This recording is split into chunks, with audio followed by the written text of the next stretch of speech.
ਸਤਿ ਸ਼੍ਰੀ ਅਕਾਲ। ਤੁਸੀਂ ਦੇਖ ਰਹੇ ਹੋ ਪੰਜਾਬ ਮੇਲ USA TV। ਮੈਂ ਹਾਂ ਬਰਨ ਕੌਰ ਮਾਨ। ਖਬਰਾਂ ਦੇ ਬੁਲੇਟਿਨ ਵਿੱਚ ਤੁਹਾਡਾ ਸਵਾਗਤ। ਖਬਰਾਂ ਦੇ ਬੁਲੇਟਿਨ ਦੇ sponsor real estate broker Mohan Cheema. Real estate ਦੀ ਦੁਨੀਆ 'ਚ ਮੰਨਿਆ ਪ੍ਰਮੰਨਿਆ ਨਾਮ। ਪੇਸ਼ ਨੇ ਪਹਿਲਾਂ ਚੋਣਵੀਆਂ ਖਬਰਾਂ। ਕੈਨੇਡਾ 'ਚ ਜ਼ਬਤ ਹੋ ਸਕਦੀ ਹੈ 에ਅਰ ਇੰਡੀਆ ਦੀ ਜਾਇਦਾਦ। ਸਰਕਾਰ ਕੋਵਿਡ-19 ਸਿਹਤ ਸੰਕਟ ਨਾਲ ਨਜਿੱਠਣ ਲਈ ਤਿਆਰ। ਜੋ ਬਾਈਡਨ। ओमिक्रॉन ਦਾ ਖੌਫ। ਅਮਰੀਕਾ 'ਚ ਸਕੂਲ, ਕਾਰੋਬਾਰ ਅਤੇ ਕਾਰਜ ਸਥਲ ਮੁੜ ਪ੍ਰਭਾਵਿਤ ਹੋਣ ਦੀ ਸੰਭਾਵਨਾ। अमेरिका ने डराया, एक दिन विच रिकॉर्ड मामले 15,22,000 आए सामने। कोविड-19 अमेरिका च नैशनल गार्ड के कई मैंबरां ने टीकाकरण तो कीता इनकार। अमेरिका च भारी बर्फबारी ते बर्फीले तूफान कारण जनजीवन पूरी तरह प्रभावित। भारतीय मूल दे मां पुत्तर सैक्रामेंटो विच कमिश्नर वजों निभाउणगे सेवावां। कैनेडा दे सरी शहर विच अजे नहीं कढिया जाएगा नगर कीर्तन। अमेरिकी रिपोर्ट ते भड़किया चीन। तेजी नाल परमाणु हथियार ਵਧਾਉਣ ਦੇ ਦੋਸ਼ ਨੂੰ ਕੀਤਾ ਖਾਰਜ। ਤੇ ਹੁਣ ਇਹਨਾਂ ਖਬਰਾਂ ਦਾ ਵਿਸਥਾਰ।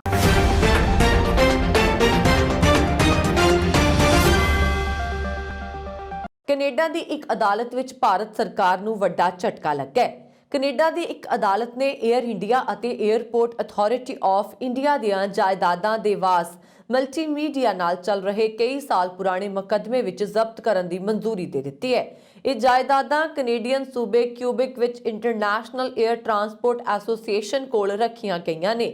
ਇਹ ਮਾਮਲੇ ਇਸਰੋ ਦੀ ਐਂਟਰਿਕਸ ਕਾਰਪੋਰੇਸ਼ਨ ਅਤੇ ਦਿਵਾਸ ਵਿਚਕਾਰ ਸੈਟੇਲਾਈਟ ਸੌਦੇ ਨਾਲ ਸੰਬੰਧਿਤ ਨੇ, ਜੋ 2011 ਵਿੱਚ ਰੱਦ ਕਰ ਦਿੱਤਾ ਗਿਆ।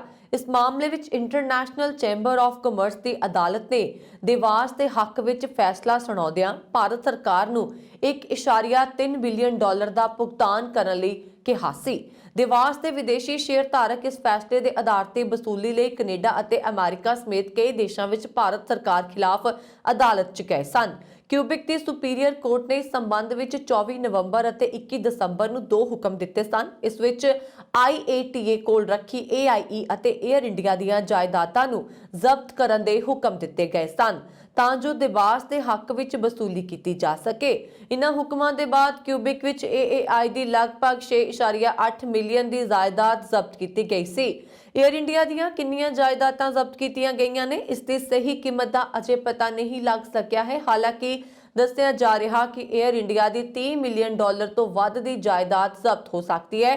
ਕੈਨੇਡਾ ਵਿੱਚ ਕੀਤੀ ਗਈ ਇਸ ਕਾਰਵਾਈ ਨੂੰ ਭਾਰਤ ਸਰਕਾਰ ਲਈ ਵੱਡਾ ਝਟਕਾ ਮੰਨਿਆ ਜਾ ਰਿਹਾ। ਇਸ ਕਾਰਵਾਈ ਨਾਲ ਭਾਰਤ ਨੂੰ ਨਿਵੇਸ਼ ਤੇ ਸਭ ਤੋਂ ਵਧੀਆ ਸਥਾਨ ਵਜੋਂ ਪੇਸ਼ ਕਰਨ ਦੀਆਂ ਸਰਕਾਰ ਦੀਆਂ ਕੋਸ਼ਿਸ਼ਾਂ ਨੂੰ ਝਟਕਾ ਲੱਗ ਸਕਦਾ ਹੈ।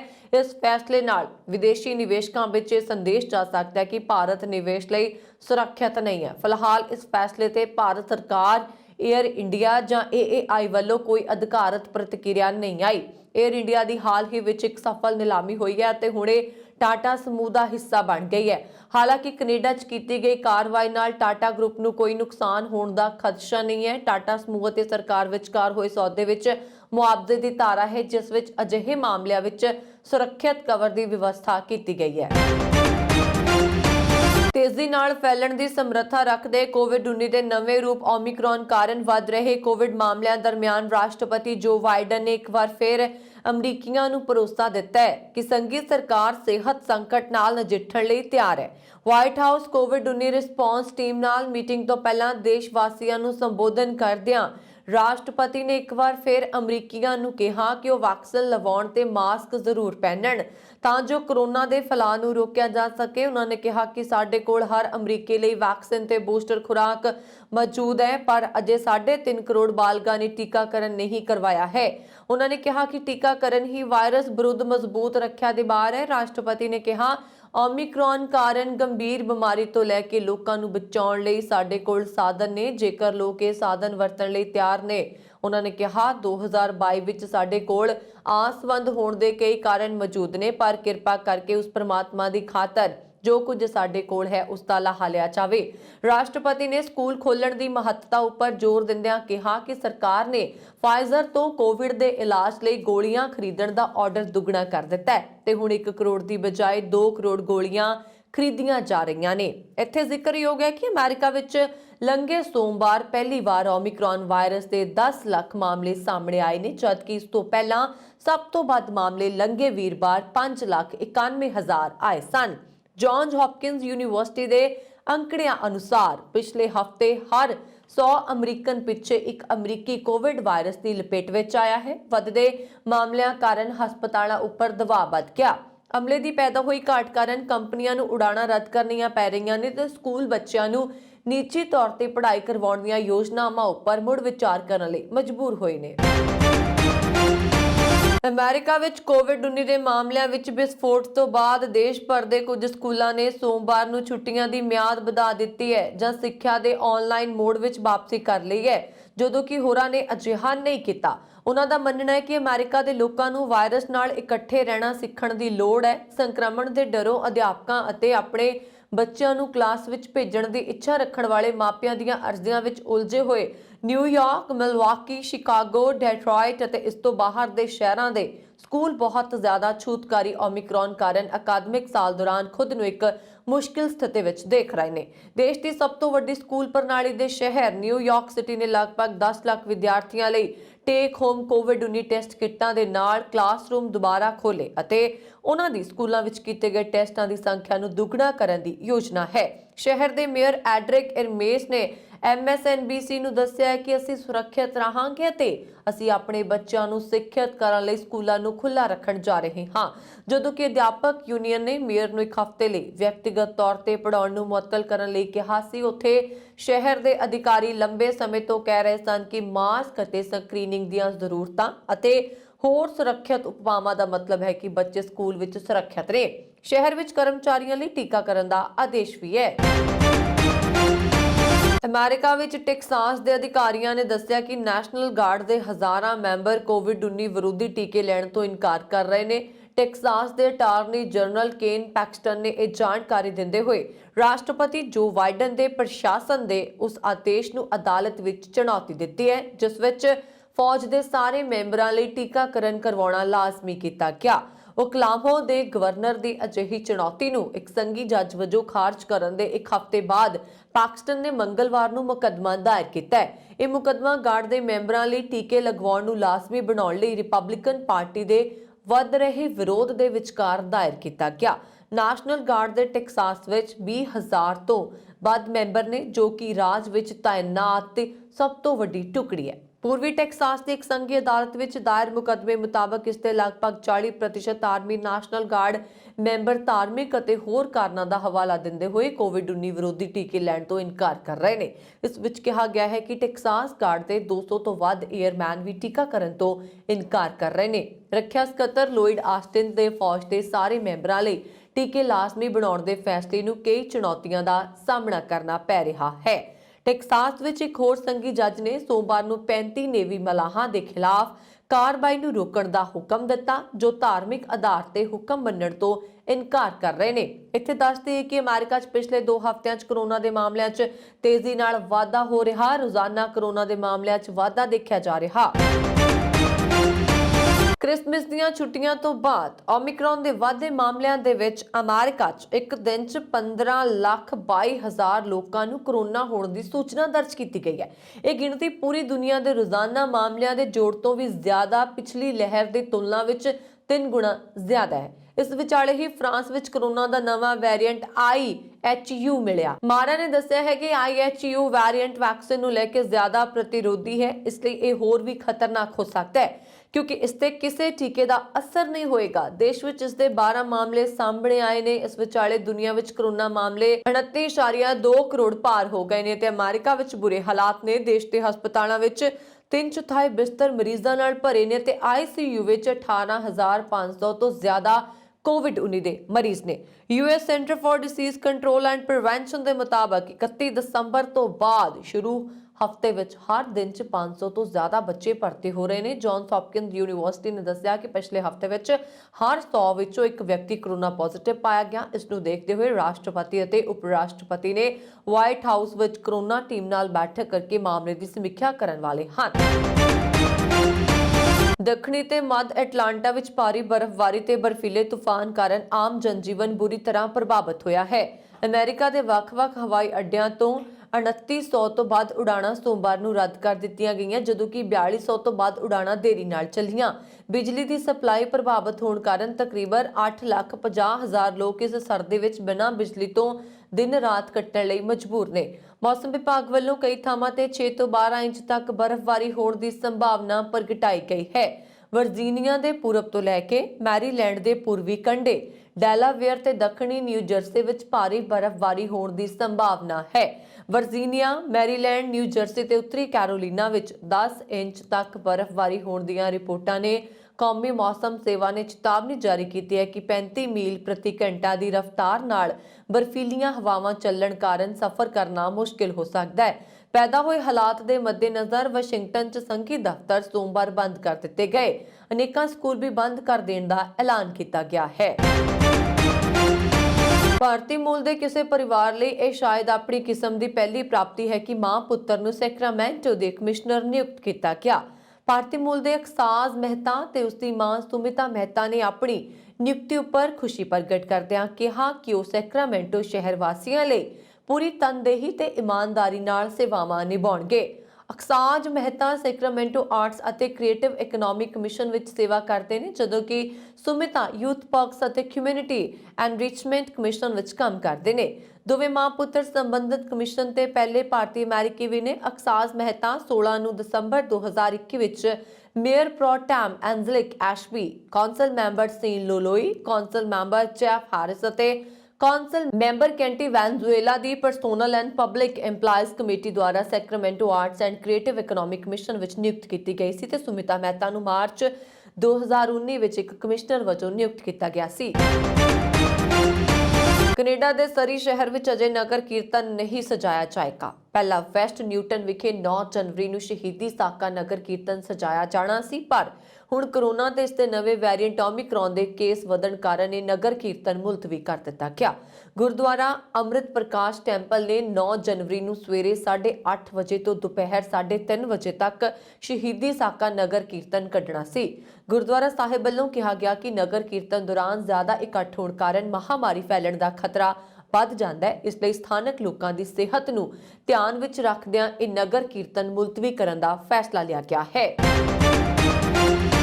ਚੀਨ ਨੇ ਅਮਰੀਕਾ ਦੀ ਰਿਪੋਰਟ ਵਿੱਚ ਤੇਜ਼ੀ ਨਾਲ ਪਰਮਾਣੂ ਹਥਿਆਰਾਂ ਨੂੰ ਵਧਾਉਣ ਦੇ ਦੋਸ਼ਾਂ ਨੂੰ ਸਖਤੀ ਨਾਲ ਰੱਦ ਕਰ ਦਿੱਤਾ ਹੈ। ਚੀਨੀ ਵਿਦੇਸ਼ ਮੰਤਰਾਲੇ ਦੇ ਹਥਿਆਰ ਨਿਯੰਤਰਣ ਵਿਭਾਗ ਦੇ ਇੱਕ ਸੀਨੀਅਰ ਅਧਿਕਾਰੀ ਨੇ ਮੰਗਲਵਾਰ ਨੂੰ ਇਸ ਗੱਲ ਤੋਂ ਇਨਕਾਰ ਕੀਤਾ ਹੈ ਕਿ ਉਹਨਾਂ ਦੀ ਸਰਕਾਰ ਤੇਜ਼ੀ ਨਾਲ ਆਪਣੇ ਪਰਮਾਣੂ ਹਥਿਆਰਾਂ ਨੂੰ ਵਧਾ ਰਹੀ ਹੈ। ਹਾਲਾਂਕਿ ਉਹਨਾਂ ਨੇ ਕਿਹਾ ਕਿ ਬੀਜਿੰਗ ਆਪਣੀਆਂ ਪਰਮਾਣੂ ਹਥਿਆਰਾਂ ਦੀਆਂ ਜ਼ਰੂਰਤਾਂ ਨੂੰ ਪੂਰਾ ਕਰਨ ਲਈ ਕਦਮ ਚੁੱਕਦਾ ਹੁੰਦਾ ਸੀ। ਹਥਿਆਰ ਨਿਯੰਤਰਣ ਵਿਭਾਗ ਦੇ ਡਾਇਰੈਕਟਰ ਜਨਰਲ ਫੂ ਕੌਂਗ ਨੇ ਕਿਹਾ ਕਿ ਚੀਨ ਇਹ ਯਕੀਨੀ ਬਣਾਉਣ ਲਈ ਕੰਮ ਕਰ ਰਿਹਾ ਕਿ ਉਸਦੇ ਪਰਮਾਣੂ ਹਥਿਆਰ ਰਾਸ਼ਟਰੀ ਰੱਖਿਆ ਲਈ ਨਿਰਧਾਰਤ ਘੱਟੋ-ਘੱਟ ਟੀਚੇ ਨੂੰ ਪੂਰਾ ਕਰਨ, ਜੋ ਦੁਸ਼ਮਣਾਂ ਨੂੰ ਹਮਲਾ ਕਰਨ ਤੋਂ ਰੋਕਣ ਲਈ ਲੋੜੀਂਦੇ ਨੇ। ਕੌਂਗ ਨੇ ਬੀਜਿੰਗ ਵਿੱਚ ਇੱਕ ਨਿਊਜ਼ ਕਾਨਫਰੰਸ ਨੂੰ ਕਿਹਾ, ਅਮਰੀਕੀ ਅਧਿਕਾਰੀਆਂ ਨੇ ਦਾਅਵਾ ਕੀਤਾ ਹੈ ਕਿ ਚੀਨ ਤੇਜ਼ੀ ਨਾਲ ਆਪਣੀ ਪਰਮਾਣੂ ਸਮਰੱਥਾ ਦਾ ਵਿਸਥਾਰ ਕਰ ਰਿਹਾ ਹੈ। ਮੈਂ ਕਹਿਣਾ ਚਾਹੁੰਦਾ ਹਾਂ ਕਿ ਇਹ ਦਾਅਵੇ ਝੂਠੇ ਨੇ। ਨਿਊਜ਼ ਕਾਨਫਰੰਸ ਤੋਂ ਇੱਕ ਦਿਨ ਪਹਿਲਾਂ ਚੀਨ, ਅਮਰੀਕਾ, ਰੂਸ, ਬ੍ਰਿਟੇਨ ਅਤੇ ਫਰਾਂਸ ਨੇ ਪਰਮਾਣੂ ਯੁੱਧ ਜਾਂ ਹਥਿਆਰਾਂ ਦੀ ਦੌੜ ਨੂੰ ਰੋਕਣ ਤੇ ਇੱਕ ਸਾਂਝਾ ਬਿਆਨ ਜਾਰੀ ਕੀਤਾ ਸੀ।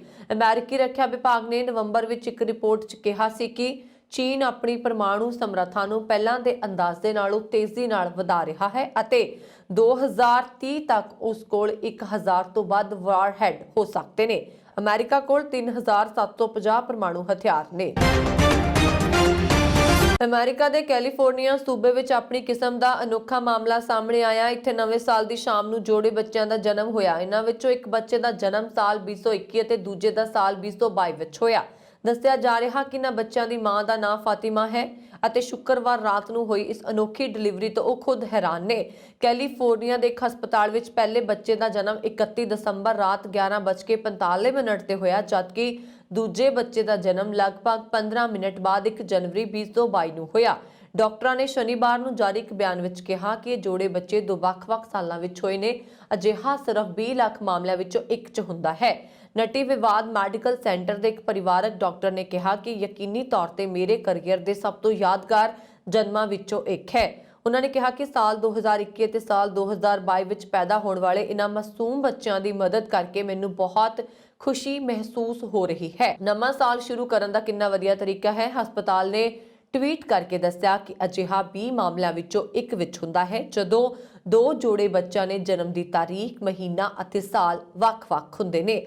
ਅਮਰੀਕਾ ਵਿੱਚ ਹਰ ਸਾਲ 1,20,000 ਜੋੜੇ ਬੱਚੇ ਪੈਦਾ ਹੁੰਦੇ ਨੇ। ਇਹਨਾਂ ਬੱਚਿਆਂ ਦੇ ਜਨਮ ਦਿਨ, ਮਹੀਨੇ ਅਤੇ ਸਾਲ ਵੱਖੋ ਵੱਖਰੇ ਹੋਣੇ ਬਹੁਤ ਘੱਟ ਹੁੰਦੇ ਨੇ।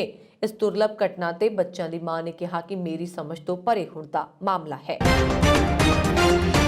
ਅਮਰੀਕੀ ਡਿਪਲੋਮੈਟ ਅਤੁਲ ਕੇਸ਼ਵ ਪ੍ਰਧਾਨ ਦੇ ਰੂਪ ਵਿੱਚ ਯੂਐਸ ਇੰਡੀਆ ਬਿਜ਼ਨਸ ਕੌਂਸਲ ਦੀ ਅਗਵਾਈ ਕਰਨਗੇ। ਇਸ ਦੀ ਮੂਲ ਸੰਸਥਾ ਯੂਐਸ ਚੈਂਬਰਸ ਆਫ ਕਾਮਰਸ ਨੇ ਮੰਗਲਵਾਰ ਨੂੰ ਇਹ ਐਲਾਨ ਕੀਤਾ ਹੈ। ਕੇਸ਼ਵ ਨੇ ਹੁਣ ਤੱਕ ਨਵੀਂ ਦਿੱਲੀ ਦੇਸ਼ ਦੇ ਸੀਨੀਅਰ ਡਿਪਲੋਮੈਟ ਦੇ ਰੂਪ ਵਿੱਚ ਜ਼ਿੰਮੇਵਾਰੀ ਸੰਭਾਲੀ ਸੀ। ਯੂਐਸ ਚੈਂਬਰ ਆਫ ਕਾਮਰਸ ਦੀ ਕਾਰਜਕਾਰੀ ਉਪ ਪ੍ਰਧਾਨ ਅਤੇ ਇੰਟਰਨੈਸ਼ਨਲ ਡਿਵੀਜ਼ਨ ਦੇ ਮੁਖੀ ਮਾਰੌਨ ਬ੍ਰਿਲੀਅੰਟ ਨੇ ਕਿਹਾ ਕਿ ਅਸੀਂ USIBC ਦੇ ਅਗਲੇ ਪ੍ਰਧਾਨ ਦੇ ਰੂਪ ਵਿੱਚ ਰਾਜਦੂਤ ਕੇਸ਼ਵ ਨੂੰ ਲੈ ਕੇ ਖੁਸ਼ ਹਾਂ। ਉਹਨਾਂ ਦੀ ਡੂੰਘੀ ਮਹਾਰਤ ਅਤੇ ਡੂੰਘਾ ਗਲੋਬਲ ਨੈਟਵਰਕ ਸੰਗਠਨ ਨੂੰ ਹੋਰ ਵੀ ਜ਼ਿਆਦਾ ਉਚਾਈਆਂ ਤੱਕ ਲੈ ਜਾਏਗਾ।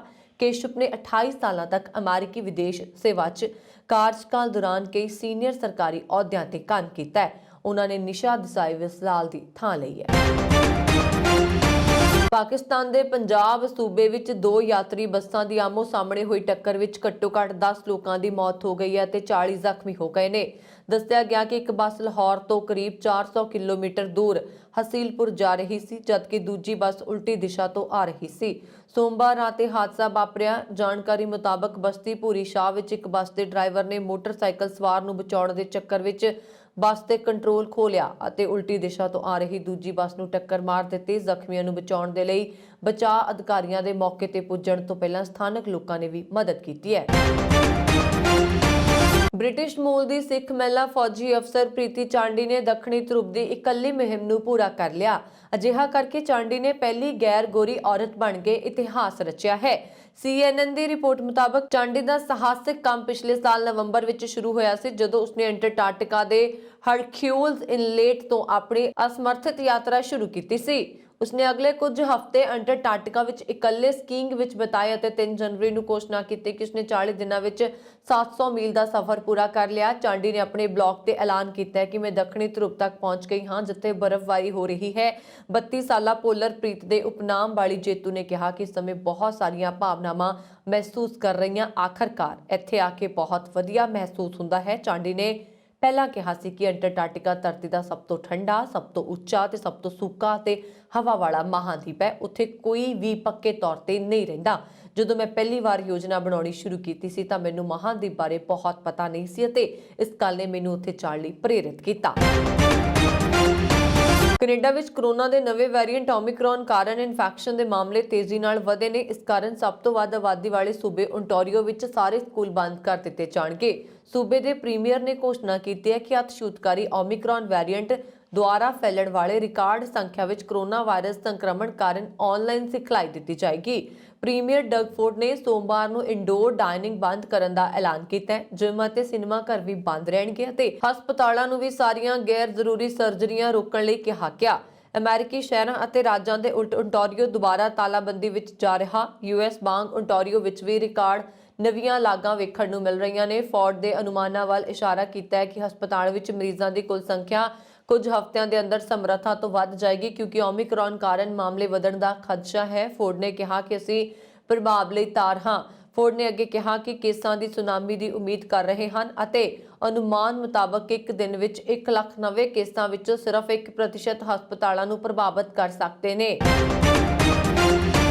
ਅਮਰੀਕਾ 'ਚ ਪਹਿਲੀ ਵਾਰ ਕੰਬੋਡੀਅਨ ਮੂਲ ਦੇ ਵਿਅਕਤੀ ਨੂੰ ਮੇਅਰ ਚੁਣਿਆ ਗਿਆ। ਕੰਬੋਡੀਆ ਵਿੱਚ ਖੇਮ ਰੂਸ ਦੇ ਤਾਨਾਸ਼ਾਹੀ ਸ਼ਾਸਨ ਤੋਂ ਬਚਣ ਲਈ ਅਮਰੀਕਾ ਵਿੱਚ ਸ਼ਰਨ ਲੈਣ ਵਾਲੇ ਸੁਖਾਰੀ ਚਾਊ ਨੂੰ ਸੋਮਵਾਰ ਨੂੰ ਮਾਸਾਚਿਉਟਸ ਸ਼ਹਿਰ ਲੋਵੇਲ ਦਾ ਮੇਅਰ ਚੁਣਿਆ ਗਿਆ। ਉਹ ਸ਼ਹਿਰ ਦੇ ਪਹਿਲੇ ਏਸ਼ੀਆਈ ਅਮਰੀਕੀ ਮੇਅਰ ਵੀ ਬਣ ਗਏ ਨੇ। ਅਹੁਦੇ ਦੀ ਸਹੁੰ ਚੁੱਕਣ ਤੋਂ ਬਾਅਦ ਚਾਊ ਨੇ ਕਿਹਾ ਕਿ ਰੱਬ ਅਮਰੀਕਾ ਦਾ ਭਲਾ ਕਰੇ। ਮੈਂ ਇੱਕ ਸ਼ਰਨਾਰਥੀ ਸੀ ਅਤੇ ਹੁਣ ਮੈਂ ਮਾਸਾਚਿਉਟਸ ਵਿੱਚ ਇੱਕ ਵੱਡੇ ਸ਼ਹਿਰ ਦਾ ਮੇਅਰ ਹਾਂ।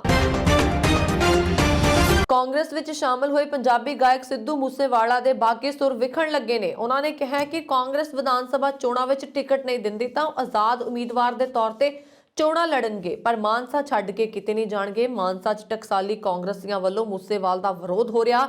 ਇਸੇ ਦੇ ਜਵਾਬ ਵਿੱਚ ਸਿੱਧੂ ਮੂਸੇਵਾਲਾ ਨੇ ਇੱਕ ਸਟੇਜ ਤੇ ਬੋਲਦੇ ਹੋਏ ਵਿਰੋਧੀਆਂ ਨੂੰ ਜਵਾਬ ਦਿੱਤਾ ਹੈ। ਉਹਨਾਂ ਨੇ ਆਪਣੇ ਸਮਰਥਕਾਂ ਨੂੰ ਕਿਹਾ ਕਿ ਜੋ ਕਹਿ ਰਹੇ ਨੇ ਕਿ ਮੂਸੇਵਾਲਾ ਮਾਨਸਾ ਛੱਡ ਕੇ ਭੱਜ ਗਿਆ, ਉਹਨਾਂ ਨੂੰ ਦੱਸ ਦੇਣਾ ਚਾਹੁੰਦਾ ਕਿ ਸਿੱਧੂ ਮੂਸੇਵਾਲਾ ਚੋਣ ਤਾਂ ਮਾਨਸਾ ਤੋਂ ਹੀ ਲੜੇਗਾ, ਭਾਵੇਂ ਕਾਂਗਰਸ ਟਿਕਟ ਦਿੰਦੀ ਹੈ ਜਾਂ ਨਹੀਂ। ਇਸ ਲਈ ਚਾਹੇ ਉਹ ਆਜ਼ਾਦ ਚੋਣ ਹੀ ਕਿਉਂ ਨਾ ਲੜਨ। ਸਿੱਧੂ ਮੂਸੇਵਾਲਾ 3 ਦਸੰਬਰ ਨੂੰ ਮੁੱਖ ਮੰਤਰੀ ਚਰਨਜੀਤ ਸਿੰਘ ਚੰਨੀ ਤੇ ਕਾਂਗਰਸ ਪ੍ਰਧਾਨ ਨਵਜੋਤ ਸਿੰਘ ਸਿੱਧੂ ਦੀ ਮੌਜੂਦਗੀ ਵਿੱਚ ਕਾਂਗਰਸ ਪਾਰਟੀ ਜੁਆਇਨ ਕੀਤੀ ਸੀ। ਉਸ ਵੇਲੇ ਸਿੱਧੂ ਮੂਸੇਵਾਲਾ ਨੇ ਕਿਹਾ ਸੀ ਕਿ ਮੈਂ ਰਾਜਨੀਤੀ ਵਿੱਚ ਰੁਤਬੇ ਜਾਂ ਤਾਰੀਫ ਕਮਾਉਣ ਲਈ ਨਹੀਂ ਆ ਰਿਹਾ, ਮੈਂ ਇਸ ਨੂੰ ਬਦਲਣ ਲਈ ਸਿਸਟਮ ਦਾ ਹਿੱਸਾ ਬਣਨਾ ਚਾਹੁੰਦਾ ਹਾਂ, ਮੈਂ ਲੋਕਾਂ ਦੀ ਆਵਾਜ਼ ਬੁਲੰਦ ਕਰਨ ਲਈ ਕਾਂਗਰਸ ਵਿੱਚ ਸ਼ਾਮਲ ਹੋ ਰਿਹਾ।